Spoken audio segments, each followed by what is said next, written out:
Get me that signal. We need more power.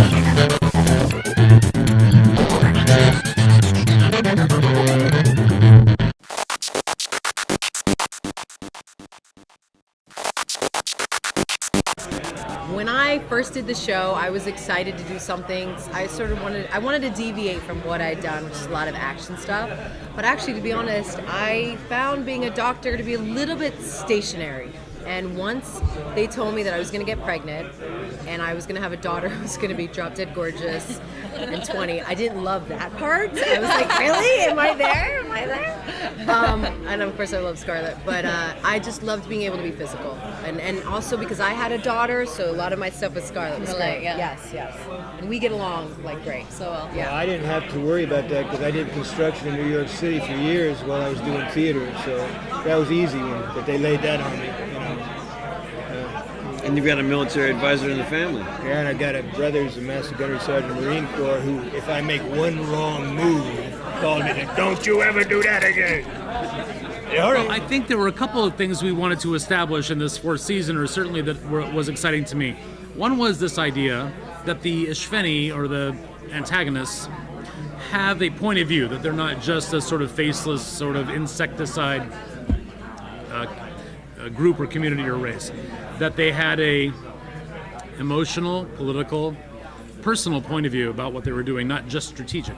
So, for example, we learn in season 4 that 2 of these overlords, heretofore just nameless baddies, are brothers, or what we call broodmates, and that they hate each other and they resent each other, and one success is the other's failure, and vice versa. And this creates an interesting question, like, well, who knew that the Ishveni had those sorts of dynamics as well? I think in season 5 we take that to the next level, where we realize that there's a personal agenda behind what these aliens have been motivated by, not just a strategic, although that's still a very important component, but there's a very deeply, deeply personal component to it, as tends to be the case whenever there's a great invasion or a great conquest. So Mr. Spielberg and Wright were very excited about that, and I was excited because it gives me a chance to make this show my own in some small way. But certainly, all of the nuts and bolts were there before me. The infrastructure was built. The DNA had been cast, and so I get the easy part, right? I get to just sort of see what I can screw up. This season really culminates to the last episode, and it's something that here in about 2 or 3 episodes we'll really start building towards. So once that final thing happens, it really could go a million different directions. So we've had a writers' meeting, and they have their ideas. But every season we have these writers' meetings, and every season it ends up being different from this first meeting. So I think I've learned to go into each season with a completely open heart and try to not grip some idea of where Maggie should go, just really stay in the moment with it and keep it real. Last season was absolutely shocking, so yeah. Well, it really does take a village to make a fantastical, otherworldly creature come to life. It's not just me doing it as an actor myself. It takes an entire team of makeup artists and digital effects artists afterwards as well. So Cochise is a combo platter on that, right? I have a practical makeup applied to me every day through the Masters Effects team. And the thing is, the eyes on that are glued to the mask like this. They're open all day, not expressing.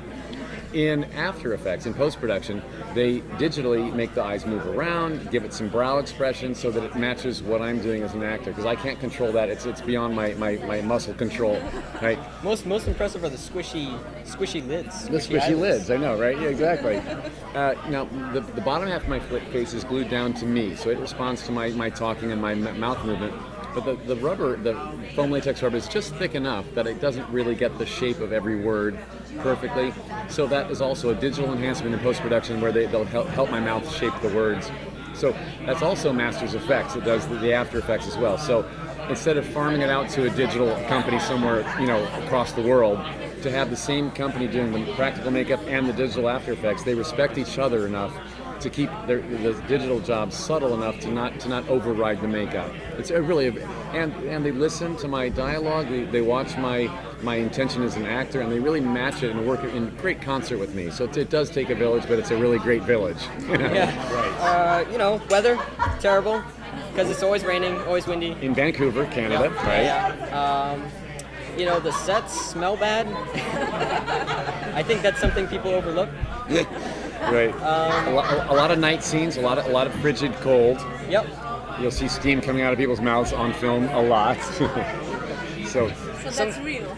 That's real. Yeah, it is indeed. We have a new writing staff. It was a sort of good and novel idea for a new writing staff to basically be allowed to reinvent these characters to a certain extent, and by separating them and fragmenting them and taking away everything that sort of defined them up until this point, they were able to do that. Tom defines himself as a family man, so take away his family. Weaver similarly has become a newfound family man with Jeannie. They're separated from each other. His religion is the second mass. He's put into solitary confinement. Anne is separated from her daughter. Maxim is separated from his brothers. Everybody is sort of in their own isolated world. But what that allows them to do is become empowered in those isolated worlds and grow into a leadership capacity in a way that they can't under Tom's umbrella.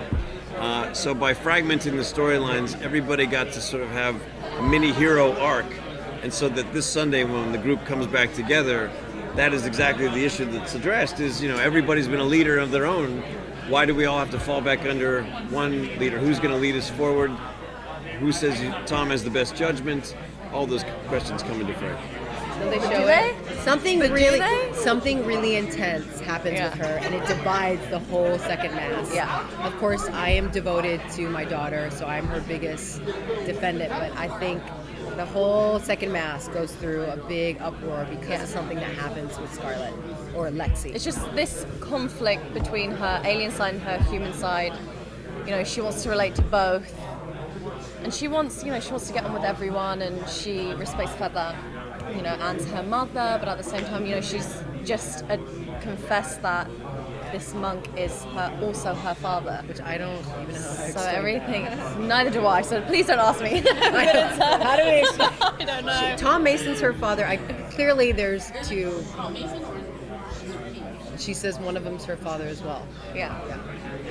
Well, I don't think I'm telling too many tales out of school. It comes out pretty much this season. Well, This season? With the introduction of the Vaughn, with the introduction of Cochise, we realize that we are not just this planet that one alien race is inhabiting as they move from planet to sort of conquer indigenous people. We really see that Earth is more like Guadalcanal in World War II. It's just a very strategic base from which to launch your operations from, and two alien races want to occupy it at the same time.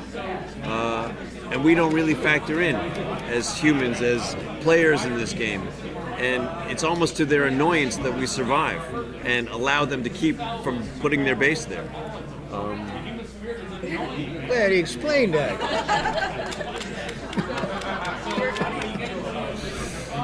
Bittersweet's a good way to put it. I mean, personally, we've all grown very close to each other and really enjoy the camaraderie that comes with shooting a show that's all nights and winter in Canada and the rain. And, it's misery loves company, and we have been keeping company with each other in misery for a very long time. So it's going to be hard to say goodbye.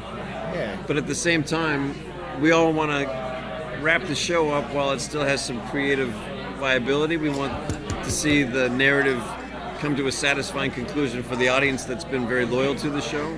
And personally, there's always been an endpoint to the character of Tom Mason. Maybe you feel the same way about Dan Weaver, where I just thought it'd be perfect if he ended up in this one particular place. And in the talks I've had with David Icke, I think that's where he's going to end up, which I'm We really need excited about. that signal. We need more power.